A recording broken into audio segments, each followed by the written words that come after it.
welcome. This is Talk to SSBC, where we discuss cross-cutting issues. My name is Duku Wilson, and thank you for joining us on this episode. Today, we'll be discussing about the South Sudan-Anti Corruption Commission. Joining me on this discussion, I am glad to be joined by Honorable Akwei Deng Mayuen, the Executive Director of the South Sudan-Anti Corruption Commission. Welcome to the program. Thank you. I am also glad to be joined by William Sande, the Director for Ethics and Research. Welcome to the program. Thank you. And also, I'm glad to be joined by William Lukudu, the Program Director for Community Empowerment for Progress Organization, commonly referred to as SEPO. Welcome to the program, gentlemen. Thank you. Thank you very much. To start with, Honorable Makwei, it's a pleasure to have you here. If you can generally tell us, what is corruption? Corruption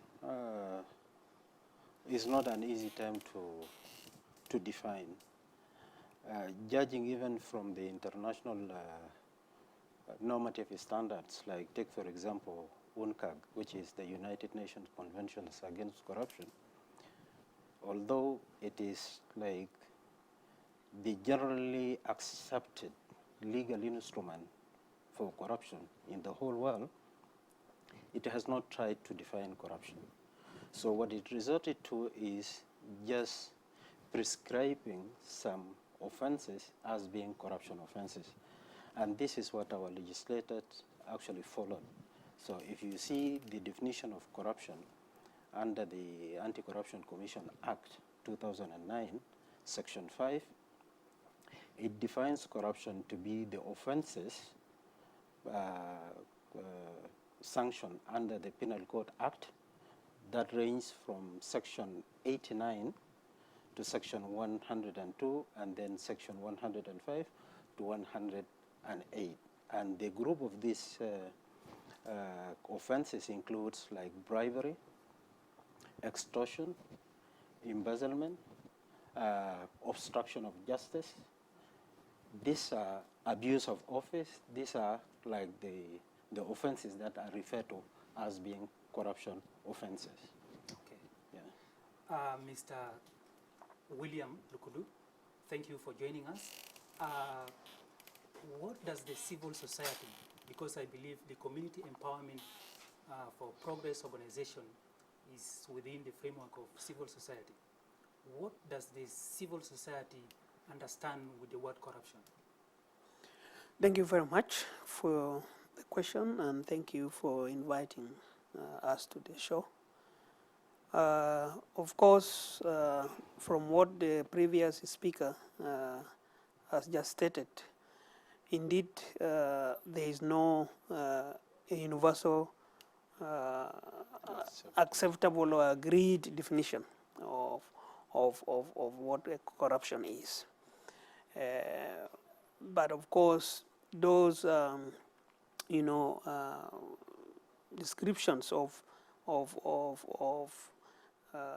incidences and probably the types that have been put out there are what most of us in the civil society pick on in order to work on in advocacy, in awareness, and in pushing for integrity and good governance.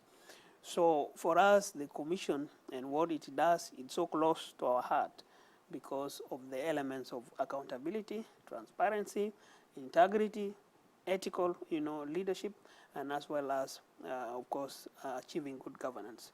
So those areas are areas that are very important, and we work with the Commission and other stakeholders like the Parliament and other important government agencies in order to realize good governance. So from the civil society perspective, we are looking into ensuring that there is, for example, budget transparency, there is public participation, there is accountability of institutions and government and leaders as well, but also accountability in general, in the country, even in the private sector, and even us in the civil society. We also have to be accountable to our beneficiaries, to our partners, so that the fight against corruption is holistic, not just, looked at as one-way traffic and only done by one institution, but together. I think that's how we in the civil society really are trying to approach the fight against corruption in South Sudan. Thank you very much. Mr. William Sunday, thank you once again for joining us. You have heard your colleagues have spoken about ethics. You as the Director for Ethics and Research in the Anti-Corruption Commission, what ethical behavior or standards have you set for your commission? First of all, I would like to thank SSBC TV for hosting South Sudan-Anti Corruption Commission, as well as civil society SEPO. And before I could come to answer to your question, South Sudan-Anti Corruption Commission, we are joining the world tomorrow to celebrate Global Anti-Corruption Day. South Sudan Anti-Corruption Commission has put themes which goes as your role, your right, say no to corruption. Your no Counts. count. That's very important. And to come to ethics, this is the last one, that your no count. Your no to corruption count. And this is what all public servant, anyone working for rendering services to people, whether private sector or public sector, is to say no to corruption and to avoid bribery. The ethics, actually they are there. You can go to law, the Penal Court of South Sudan. There are many articles which prevent bribery for public official, and also not to issue like conflict of interest. Like now I'm working with South Sudan Anti-Corruption Commission, or I'm working with a public, I'm working in public institution. Yeah. I suppose not to have a company. If I want to make business, I have to resign. Because if I do so, it will create a conflict of interest. For example, if there is a certain public institution want, for example, to construct road or something like that, then I myself, as William Sunday, yes, got my own company. At the same time, working on Anti-Corruption Commission. Then I apply, or because I've got a relationship, maybe with certain, or even with my own commission. Then I work so that I get that contract for myself. So this is what is forbidden. That's a corruptive behavior. Not only for anti-corruption staff, but even for anyone working as a public servant. This is what we are doing. And there are a lot of them. A lot of them. Yes. Thank you very much. Thank you. Honorable, if you can just briefly take us through what is the mandate of the South Sudan Anti-Corruption Commission? Yeah, thank you very much, Brother Dr. Wilson. And let me just elaborate on the aspect of that my colleague William Sunday raised, because we think it's very important to let our people know that tomorrow we will be joining the world in celebrating the Global Anti-Corruption Day. And Global Anti-Corruption Day is a day designated by the UN General Assembly to commemorate the fight against corruption, looking at the areas of like how we have been faring with the fight against corruption and what are the prospects of the fight against corruption in the future, what are our plans. So it is really very important that this year the world is focusing on a certain aspect of the fight against corruption. And as he said, there are two themes for this year's celebration: the global theme and the national theme. What is the national theme? The global theme, before I come to the national theme, let me just share what is the global theme. The global theme is UNCAC at 20. UNCAC is like an acronym for United Nations Convention Against Corruption. It has been now 20 years, and that is why it is said UNCAC at 20, uniting the world against corruption. So the focus of this theme globally is seeing the correlation between corruption, peace, security, and development. For us, the national theme is that your role, your right, say no to corruption, your no counts. The core of these two themes is that fighting corruption is not an endeavor that one institution, one individual can do alone. It's something that needs collective responsibility and collective action.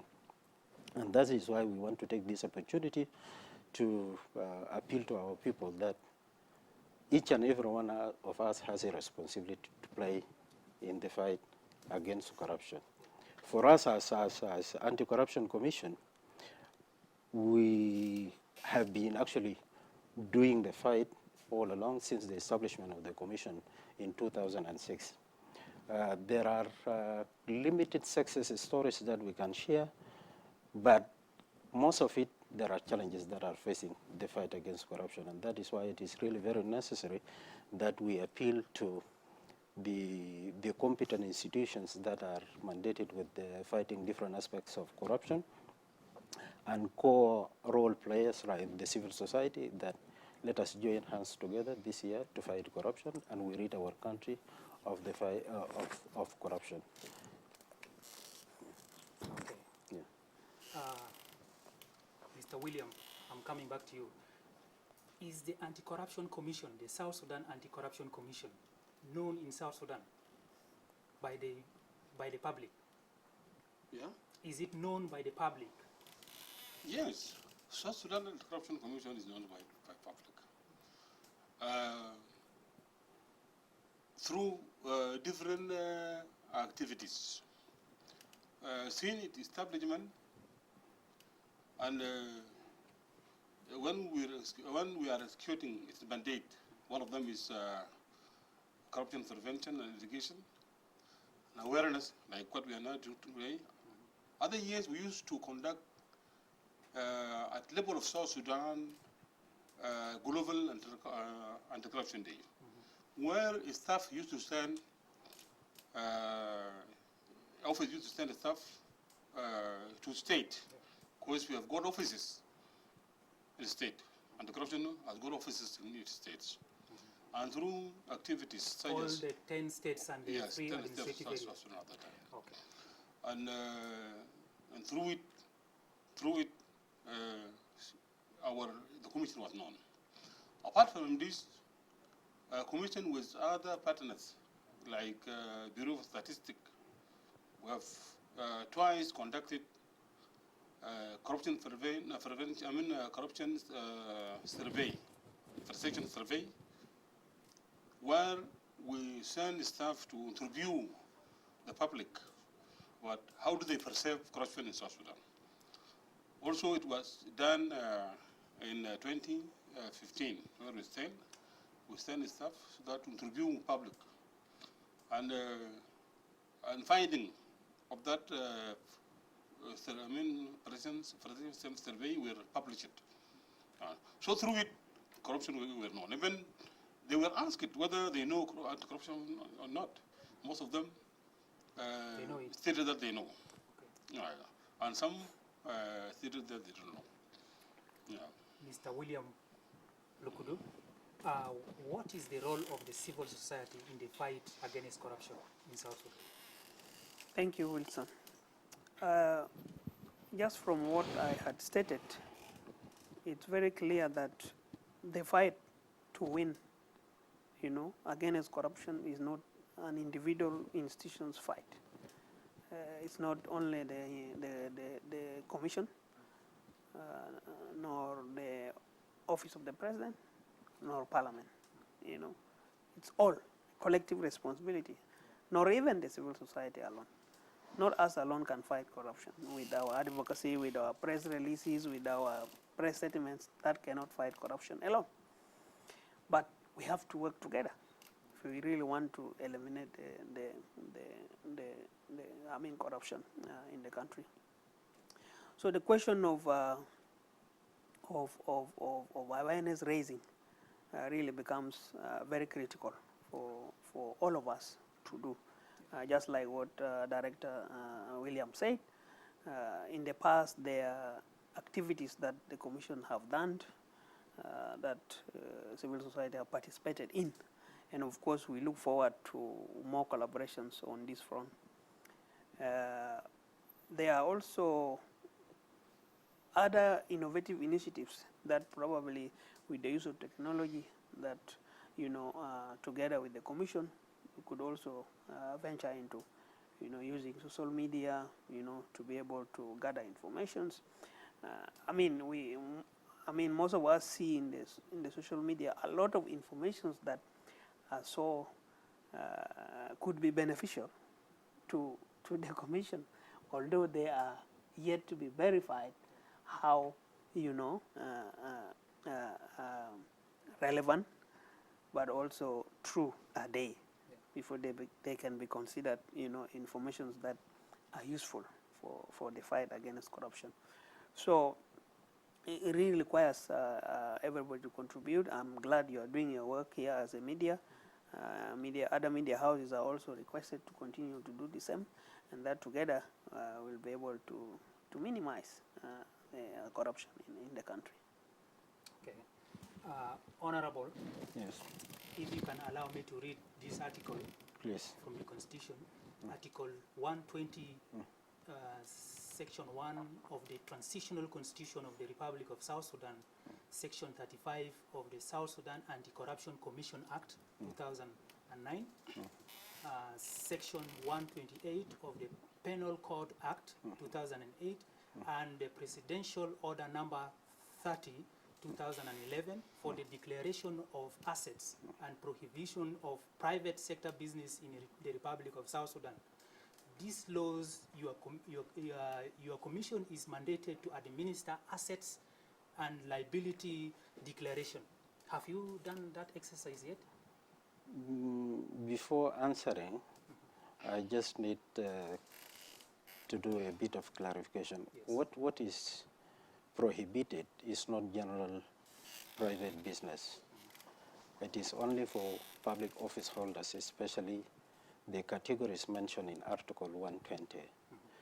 Those are the people that are prohibited from conducting private business. This is just to avoid like a conflict of interest, because they are the pen holders and they are the one having custody over resources.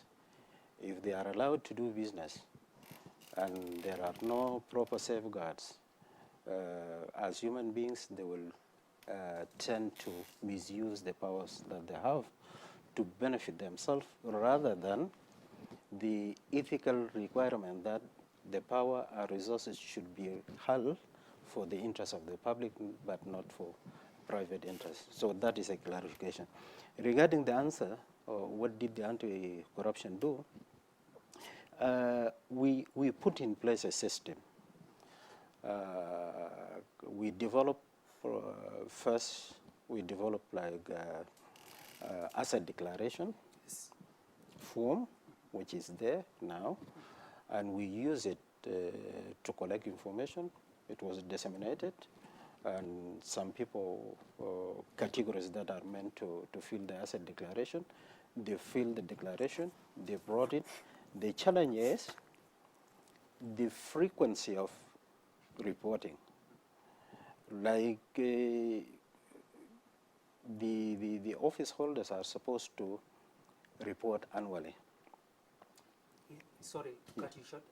Is it a voluntary declaration? It or is not. It compulsory? is not a voluntary declaration, and I was coming to that. Yes. One of the challenges that is facing the anti-corruption in implementing the requirement of asset declaration is the law actually fell short in directing what happens if someone did not declare, or if they declare but not timely, and again if they declare untruthful information.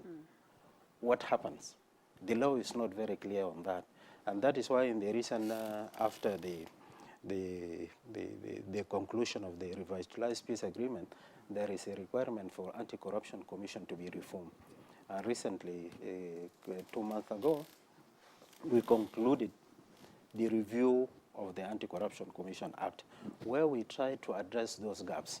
So in the current bill, which we are made to understand that it has been presented to the Minister of Justice, there are actually solutions to those gaps. So in summary, what I could say is, yes, we administered asset declaration, we developed a form, we disseminated the form, some people, some categories filled the form and they filed their forms, but it is not frequent. How many people have so far declared their assets? And what have they declared? First one, we face a challenge in even like scrutinizing and ascertaining how many should make declaration. Yes. Because we were faced with a bit of challenge when it comes to getting information of all the categories that should declare. Out of those who declared, we have like annual reports for 2010, 2011.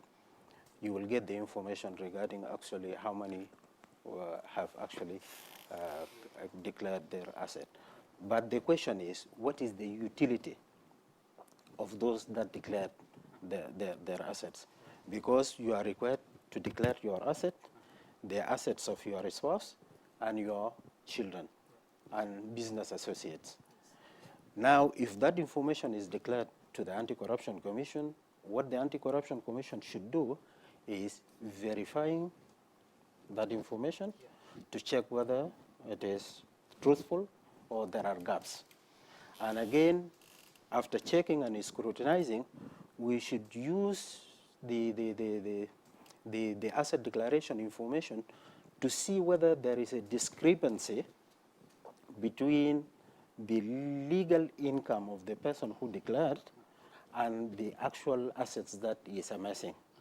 And if there is like a significant discrepancy, that actually should raise a red flag. And that should actually revert the burden now to the person to actually to explain where did he or she get this access wealth above and over the legally known assets. So this information, we again, as I said, the law is not clear about that and it's not helping.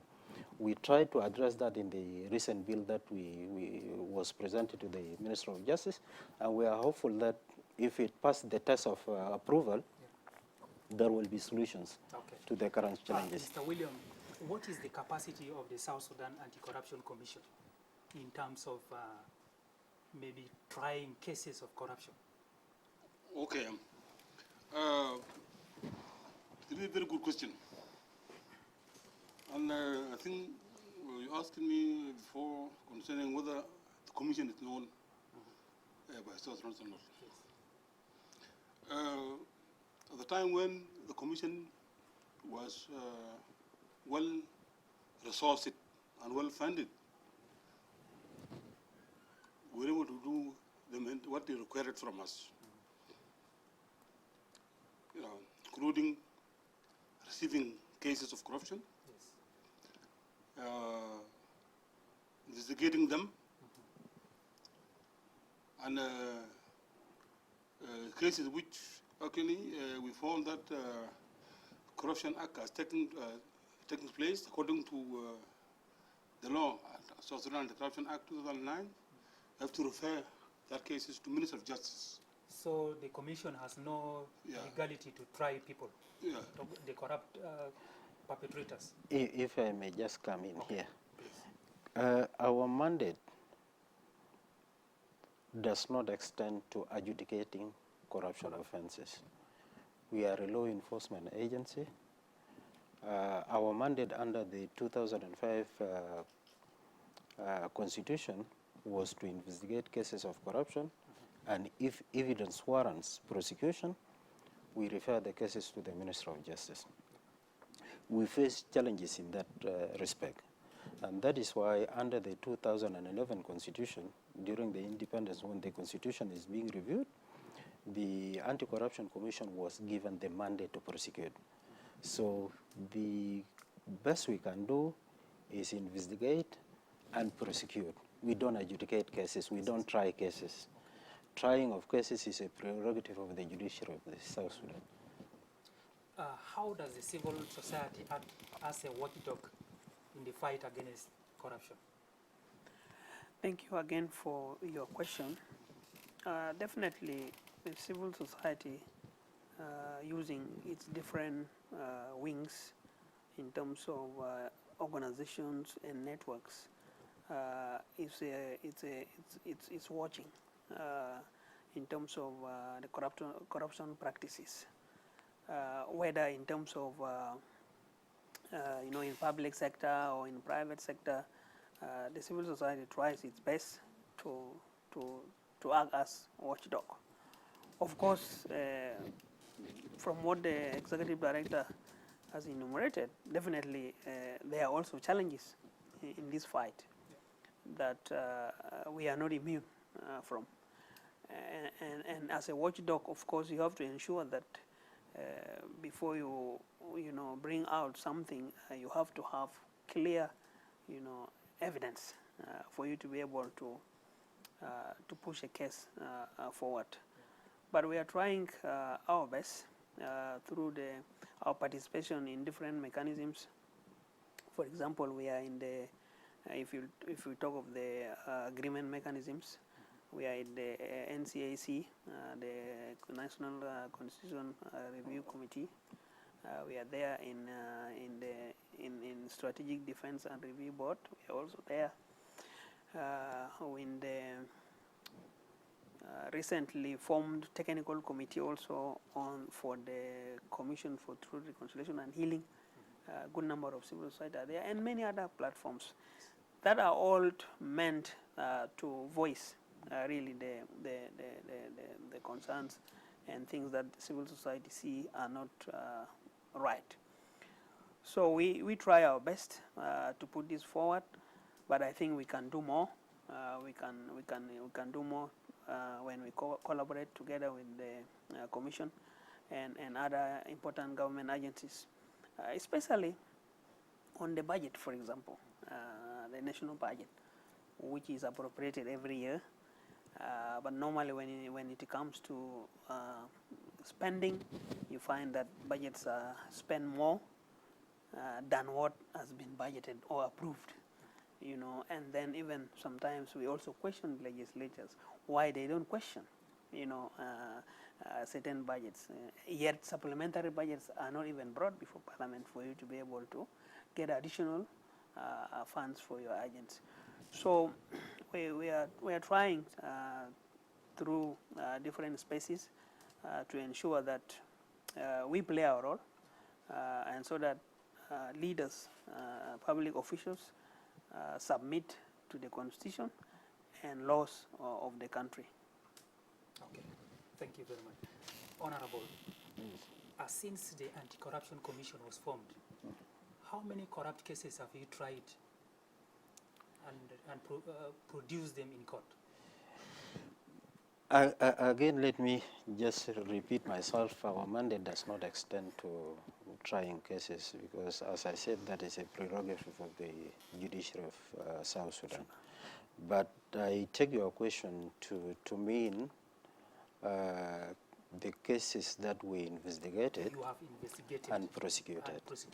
It's okay. That's fine. Let me just divide the period into two.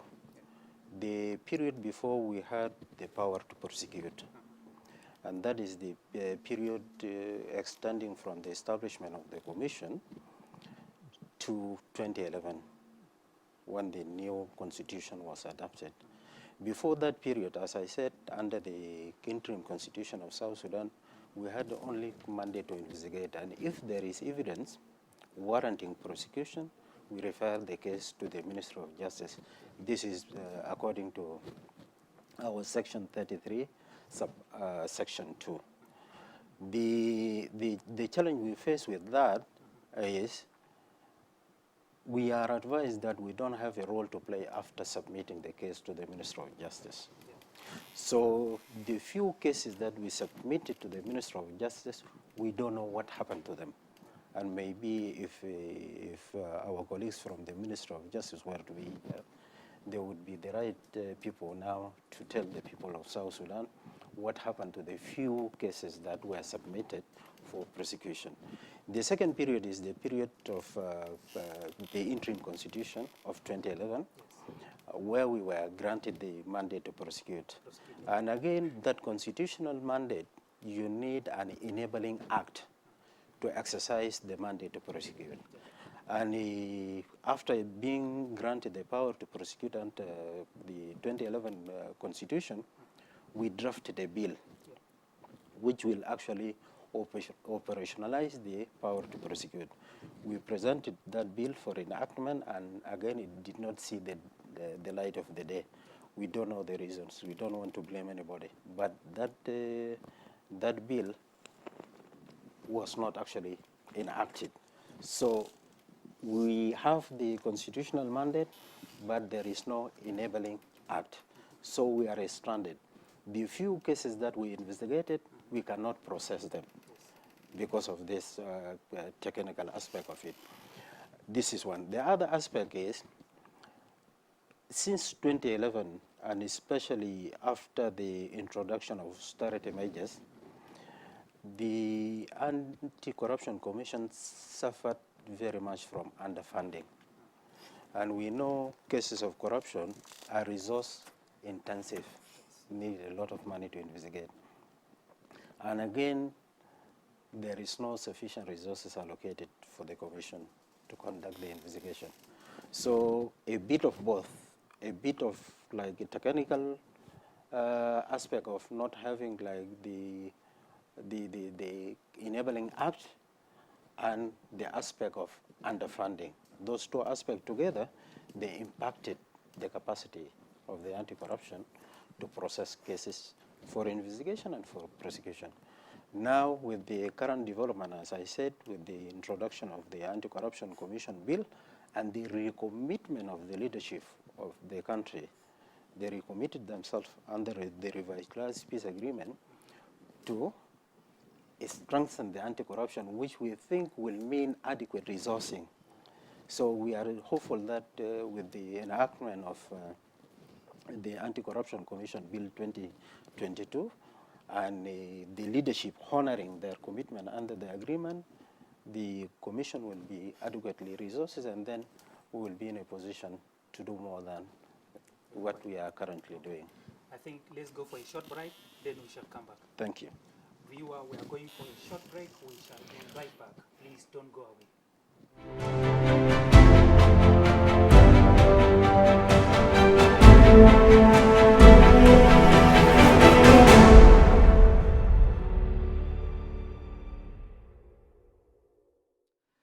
Viewer, welcome back from that break. We are still here with Honorable Akwe Deng Mayuen, the Executive Director of South Sudan-Anti Corruption Commission. We have also William Sande, the Director for Ethics and Research, and we have William Lukudu, the Program Director for Community Empowerment for Progress Organization. We are still talking about the South Sudan-Anti Corruption Commission and its activities. Welcome back. Welcome back, guys. Thank you. Honorable, I like starting with you. Thank you. Yeah, how do you handle issues regarding corruption in the humanitarian sector? corruption is corruption wherever it exists. Our mandate is to fight corruption in its all forms and manifestation, in all sectors. And if you see the theme of Global Anti-Corruption 2020, the theme was recovering with integrity. What does this mean is that during crisis, whether these are man-made or national disasters, there is a need for government and public institutions to use resources to address the emergency situation. And in that situation, sometimes you feel that there is an agency for you to be quicker in meeting the needs for emergency. And that one will lead you now deviating from the established rules of procurement, especially in public sector. And this is actually is evident in the procurement for humanitarian sector. Yes. And indeed, our country actually suffered since 2020, starting with COVID-19, and 2022 with the flooding. And the government, together with our partners, they invested a lot of money. And this actually should have warranted the Anti-Corruption Commission, together with the civil society, to develop a mechanism of monitoring how public resources are being used during emergencies, especially when it comes to procurement. And in fact, recently there are revelations and rumors circulating of how the money that was intended to address the humanitarian situation in the country have been misused. And this actually brings me to the importance of the civil society playing a role, especially when it comes like to ethics. Because there are rumors, and then sometimes it leads like into somebody being like fired from office. That should not be the end of it. Because if there are concerns of mismanagement, the solution should not be only like firing somebody. There should be accountability. So what should happen is that to establish facts, there should have been actually investigation committees which will actually investigate thoroughly the case and establish facts. These facts could lead to exoneration of somebody who was suspected. Or it could otherwise lead to like a suspicion being confirmed. In both cases, it is in the interest of the public to know actually what happened. And that is why I think the role of civil society is really very important. If somebody is suspected of mismanagement of public funds and he has just been fired and no investigation committee has been formed, it should be the role of the civil society, which are actually representing the interests of the public, actually to come up and say it's okay. We need to establish facts. And again, in some instances, you get, yes, that demand will be met, a committee will be formed, and the committee will be given the mandate to investigate, and after a while, the committee go mute.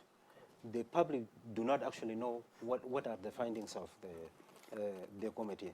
Again, this is the role that the civil society should follow up to see to it that the findings of the investigation are made public and the recommendations of the investigation are acted upon. So there is a lot which is actually being suspected to have gone wrong regarding the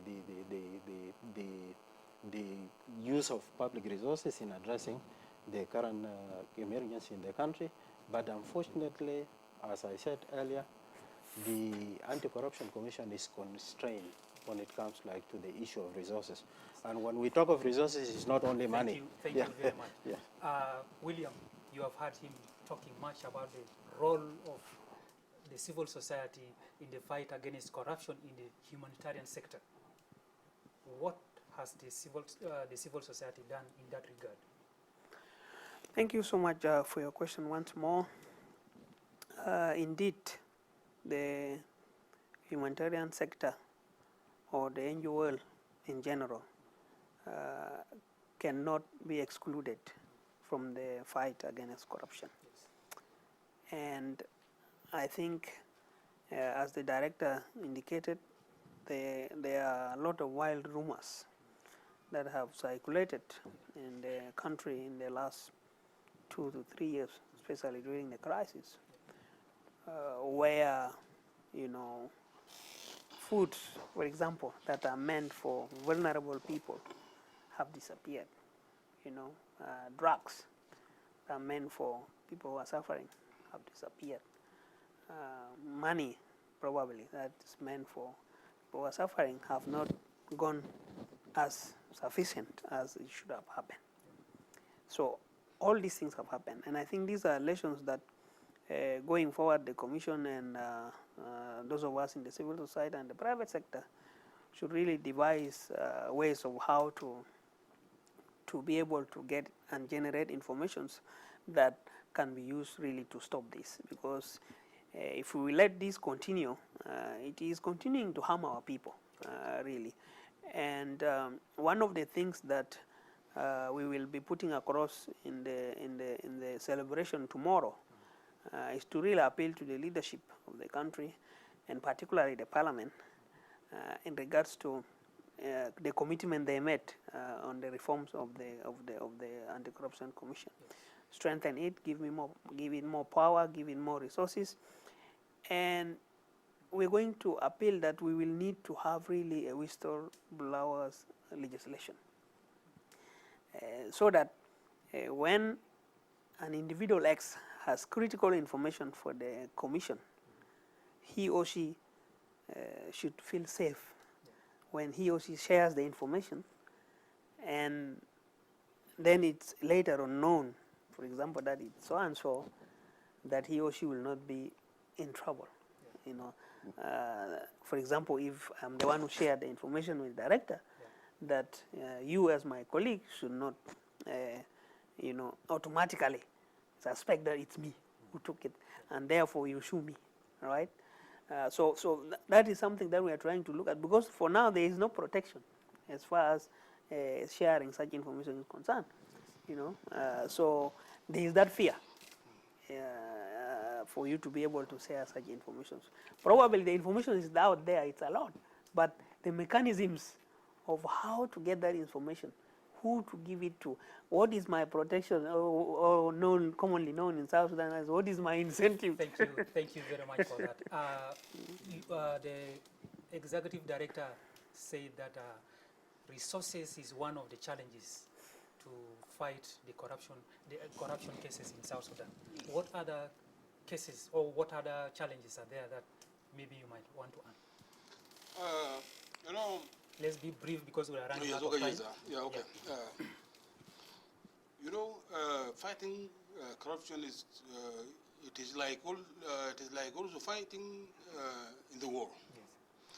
You cannot send a soldier, an army just with a spear, to go to fight with somebody with tank, military tank, and machine gun. Otherwise, you are sending that person to be defeated. So anti-corruption and other institutions that are fighting corruption, they should be well equipped. With different, including legal framework.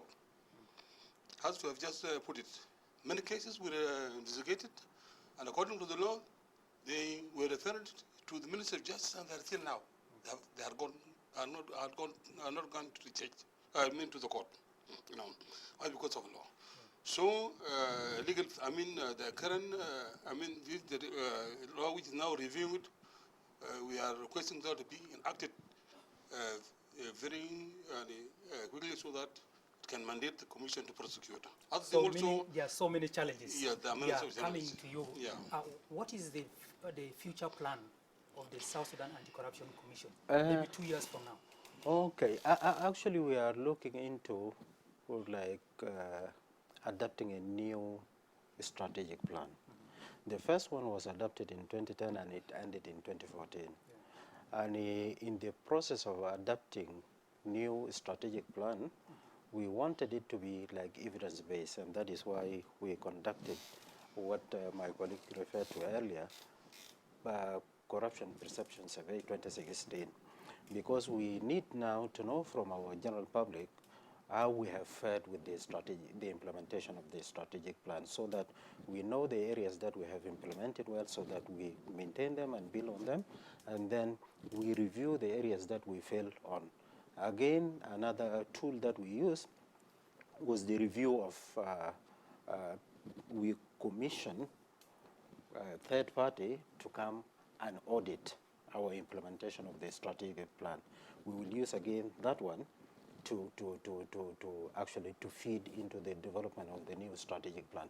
So what we are actually looking at now is adapting a new strategic plan for 5 years. Okay. So it is still under development. Thank you very much.